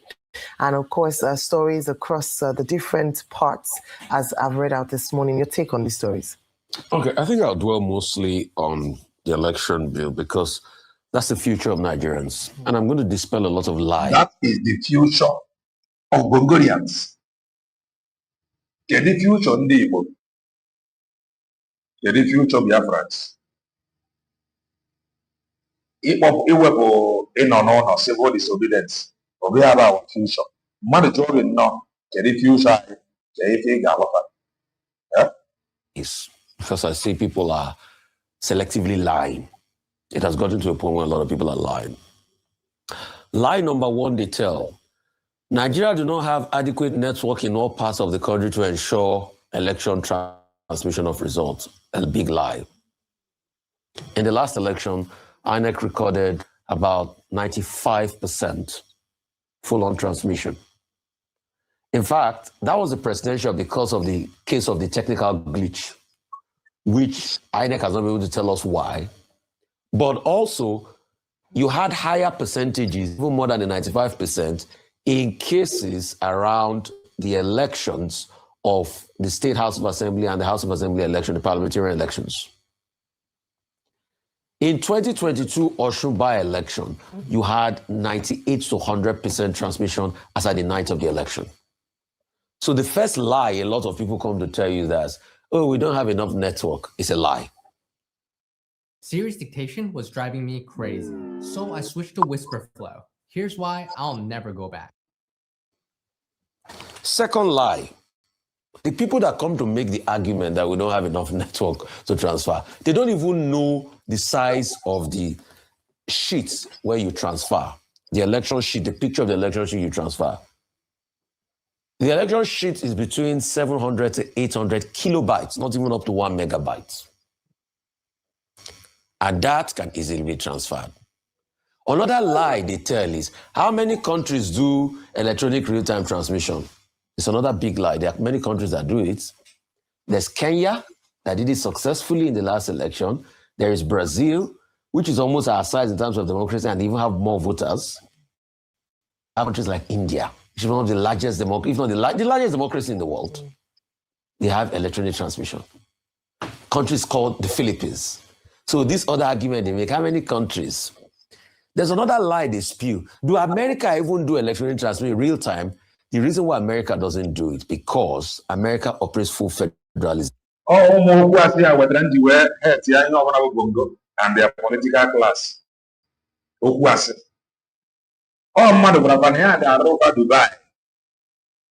They believed. And nobody is questioning him. Nah, Dubai that you promised. Everybody is comfortable. Nah, Mac. Or switch you want in on that. So, no, more than you're right, Dubai. Now, no. Over the Kaipa, a switch, you got a Obama Kadima. No, but to fight Dr. Bozo, not put it. Now, Commander in charge. Now, Commander that we are not working with her. All the time will come in no. Civil disobedience, we will beg for it. At the Miami, maybe at the end of the day, I know what we are possible one. Yeah. Local governments do their election precinct by precinct, you get results from there. But those results were also released to different sources in almost like a real-time manner. That's why you see America can have exit polls. Thirdly, what are the arguments? Because a lot of people don't even understand the arguments. The argument is that we want to make this process justiciable. That's the argument. Currently, it's not justiciable. You can't take the result from IREF. And that's what happened in the Peter Obi case that they filed. Because they went to get the result from IREF, thinking they can file it in court. Courts then said, no, it's not justiciable. That the best you can do is to use it as corroborative evidence, but it's not the hard evidence. Why are we calling for the mandatory result? We are saying because we want the hard evidence to be taken from IREF, be present in court to defend your case when you see there's election manipulation. Another lie they tell, oh, in the last election, one of the reasons why Peter Obi didn't do well is that he didn't have enough polling agents. If he had enough polling agents in 176,000 polling units, they would be able to give him all the election sheet to defend the election. It's a lie. There is no political party, I have based on empirical data, that had close to 20,000 or 40,000 result ECHA sheets of all the polling units across the country. Where are you going to get the scale from? I say to them with empirical certainty, if they had it, they should come out. Why? The reason is forming not here, not centered. This is why I the obodo continue. Maka, when you are eating, They don't talk. So under no now when into everything the farmer. Manande ya na no chichi after no ga very difficult. If this thing continue. In their data room, the people they put on the field under election condition, you will get over 176,000 sheets. It's not possible now in a country where you have multiple polling agents work for multiple political parties under election condition. So let's stop deceiving ourselves. So that scale is almost impossible. So when they say that, and that's why we are calling for the use of the IREV to be the general scale that everybody can have access to. If you feel disgruntled, you can also go and pick your data from there and be able to prove. That's what we are talking about. So that's why we are saying this matter is pertinent. And the Senate, with due respect, a lot of people that make very daft arguments. This argument of no network was the same argument you made in 2023, guys. I mean, think of something new. You are not challenging us intellectually. When it comes to research security, the pressure is mounting. Without proper compliance, I mean, we feel scared that it's this quality of senators that are there that are making the same argument they made in 2023 that is not holding. It's not landing. Think of the more, cerebral. I mean, if you had even talk about technical glitch. Now, that is that. Let me quickly show you before we draw the curtain on this and they come back. And so many times, they go to protest. And they wrote to me, Amechi. Not waiting where. According to him, listen. The protest is on. This thing, watch how many number of people are here. This thing now, we go nobody need a Western for that. Because their future is at stake. But I never know a few people that need the change. Power. Now listen to Amechi. You are bringing soldiers to come all the way here and do what for who? Nigerian police. That's what we are talking about. We're calling now the coalition are here. Yesterday was. The reason is that I believe that there should be more Nigerians out here now. I had always told them that when there is a protest, all of us should come out. There were those who say that we the politicians want protests and our children are overseas. What are we saying? That's my first son. I brought him to join the protest as my first son. He's a medical doctor. His job is, if there is injury, to treat the injured ones. If they want his first son. And the other protest empty-handed. Only with the injury. Go treat here empty-handed. This is my first son. Only introduce. After protest with his first son. No, this is first son now. It's an antenachi over the book. I have been protesting with my father, medical doctor, over an empty hand. This is an injury I sustained. I'm opening a mother. Maybe to protest, we are here. But we need to mobilize more than this. We need to mobilize much more than this. So what I'm there, with his first son, medical doctor, already have one injury. Or treat here empty hand. This is Bongo. The reason why they want you poor. The reason why they are doing everything to make sure that you are poor. Bonafide to reach that poverty. To remain relevant as seat of power. They want to use lack of internet as an excuse to be robbing you of your rights. Each choose your own leader. And that should not be acceptable. The question is internet. KZORO, MTN, Glo, and the rest of them, order them to take their businesses to this rural village. Huh? They don't run there. What happened at this village? Why not? But no, they don't want to visit. They don't want to solve it. Because year in, year out, part of it was here. When a robbery of your rights. If only have you paid your man. If only have you somebody like him, you will believe for. Now having these people around, can be very, very difficult. But and having these people around gave me only very, very difficult. If they are fighting like this to make sure that your voice is not heard, to make sure that you are not liberated, even whatever, it's not that easy. When we watch it, so I know completely. Command this. And when did I help from my own end? When did I help from the states? When did I help from the federal? When did I help from abroad?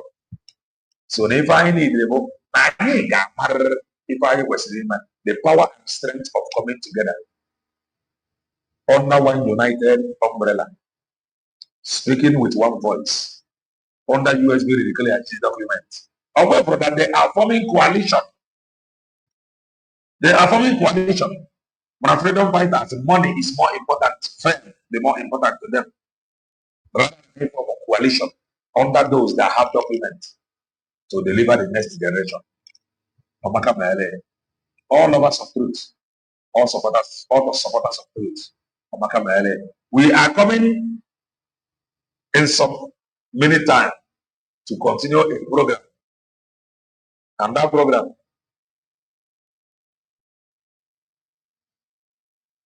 we are coming to continue that program of Umuaja and Indio Tufa. And I will show you how what they are doing now, how they are directly fighting Mazep and Joko. What they are doing now, they are directly fighting Mazep and Joko. I will bring that program. It's maybe in less than an hour. Do well and stay tuned. Please follow us now. Twitch. Subscribe to our Twitch channel as we continue. Stay blessed.